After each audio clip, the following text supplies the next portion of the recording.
കാത്തിരിപ്പുകൾ വിഫലമായി. നാടിന്റെ നോവായി ശ്രീനന്ദ. വിനോദയാത്രയ്ക്കിടെ ചിക്കമംഗളൂരുവിൽ മാണിക്യധാര വെള്ളച്ചാട്ടത്തിന്റെ വ്യൂ പോയിന്റിന് സമീപം കാണാതാവുകയും പിന്നീട് മരിച്ച നിലയിൽ കണ്ടെത്തുകയും ചെയ്ത 14-കാരിയുടെ മൃതശരീരം സംസ്കരിച്ചു. പാലക്കാട് കടമ്പഴിപ്പുറം കൊല്ലിയാനി കൂത്തറ വീട്ടിൽ പൊതുദർശനത്തിന് ശേഷം തിരുവില്ലോമല ഐവർ മഠത്തിലായിരുന്നു സംസ്കാരം. ശ്രീനന്ദയെ അവസാനമായി കാണാൻ നാടാകെ വീട്ടിലേക്കെത്തി.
ആ ഭാഗത്തുള്ള എല്ലാവരും മാറ്റും.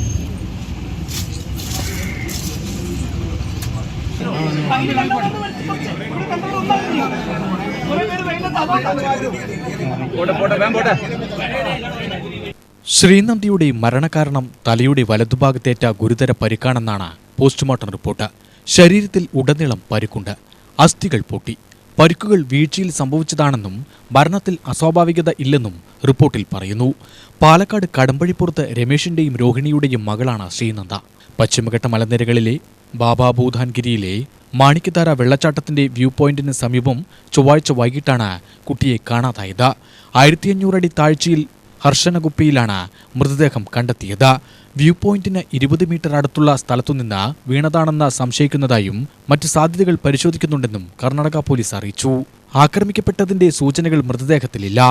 ചരിവിലുള്ള പ്രദേശത്ത് സുരക്ഷയ്ക്കായി വെച്ചിരുന്ന ബാരിക്കേഡിന് അപ്പുറത്തേക്ക് ഇറങ്ങിയ ശ്രീനന്ദയെ ശാസിച്ചിരുന്നതായി ബന്ധു പറയുന്നു. സംഭവത്തിൽ ദുരൂഹതയുണ്ടെന്ന ബന്ധുക്കൾ കഴിഞ്ഞ ദിവസം പറഞ്ഞിരുന്നു. കർണാടക പോലീസ്, പാലക്കാട് നിന്നെത്തിയ കേരള പോലീസ് സ്പെഷ്യൽ ബ്രാഞ്ചിന്റെ 3-അംഗ സംഘം, വനംവകുപ്പ്, ദുരന്ത നിവാരണ സേന എന്നിവ ഡ്രോൺ ക്യാമറകളുടെ സഹായത്തോടെയാണ് തിരച്ചിൽ നടത്തിയത്. അവധിക്കാല യാത്രയ്ക്ക് പാലക്കാട് കോങ്ങാട് നിന്ന് പുറപ്പെട്ട 40-അംഗ സംഘത്തിൽ ശ്രീനന്ദയ്ക്കൊപ്പം കുടുംബാംഗങ്ങളുമുണ്ടായിരുന്നു. ചൊവ്വാഴ്ച വൈകിട്ട് വ്യൂ പോയിന്റിൽ നിന്നും യാത്രാസംഘം തിരിച്ചിറങ്ങുന്നതിനിടെയാണ് കുട്ടിയെ കാണാനില്ലെന്ന വിവരം അറിയുന്നത്.